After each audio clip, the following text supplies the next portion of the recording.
Okay, so I want to thank you again for watching. If you got through that first video and you got some time to really practice grooving that first little drill, and that's just like taking that little saw and making those few first precise cuts in the wood and really getting that channel built.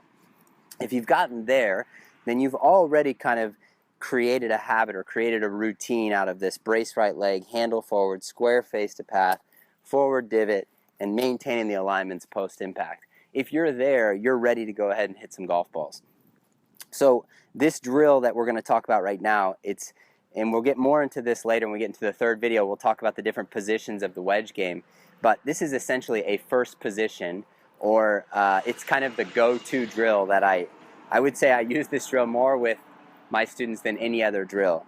And the reason I do is because it's so important and so helpful, not only in just grooving the swing, but also helping in players' games.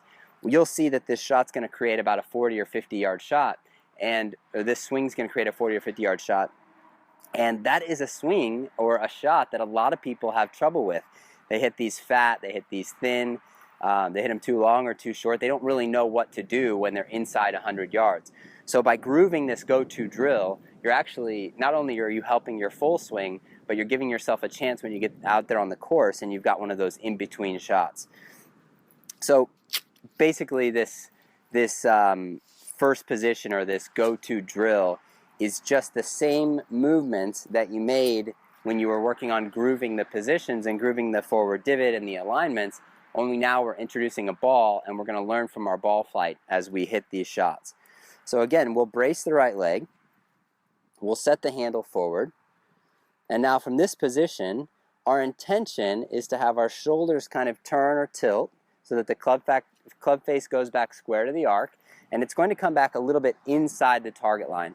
We're not ever really trying to keep the club face on the target line, because as you can see, that would require a lot of arm movement and hand movement to keep the club face on the target line, and it would look really pretty awkward. I think we know that no tour players swing like this. So we want to go ahead and allow for the club to work its way back to the inside as we turn our shoulders.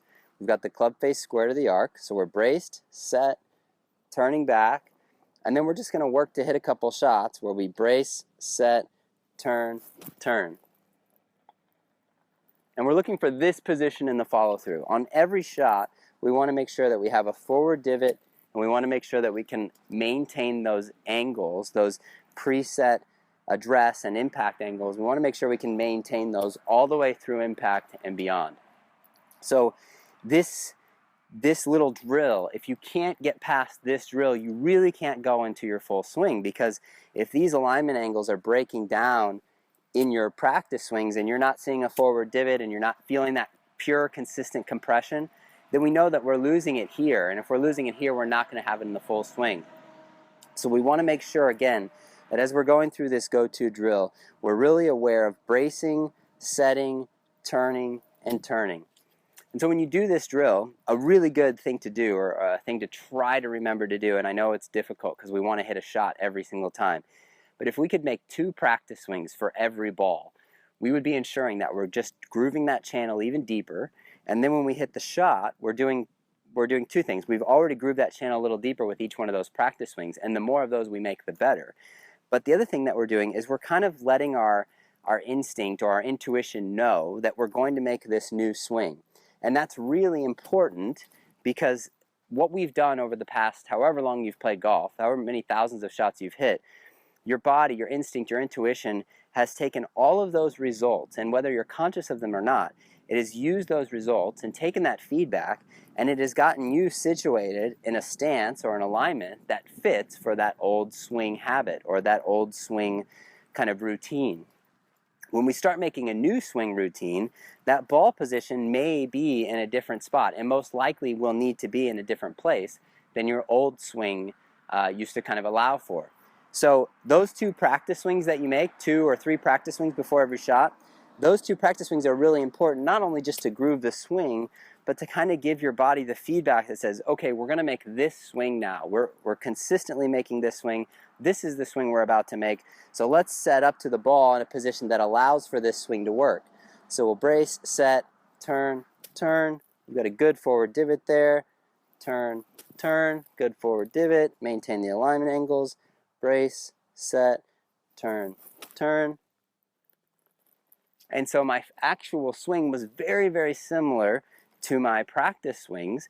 And because I made the practice swings first, that helped to ensure that. But it also allowed me to understand and kind of feel and intuitively know where to set up in order to make solid contact with that ball.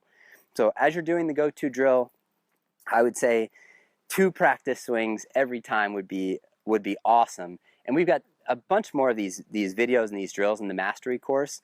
But again, for this little 3-part mini course, just that first drill where you're grooving the mechanics and the second drill where you're getting the go-to drill where you're getting some shots actually are going to be hugely beneficial to you in actually learning and building this habit or this routine in your swing. So the next video I'm going to go into some wedge, some different positions for our wedge swing, and we're going to learn how to take what we just did here and what we did in the first video and turn that into a wedge scoring system inside 125 yards.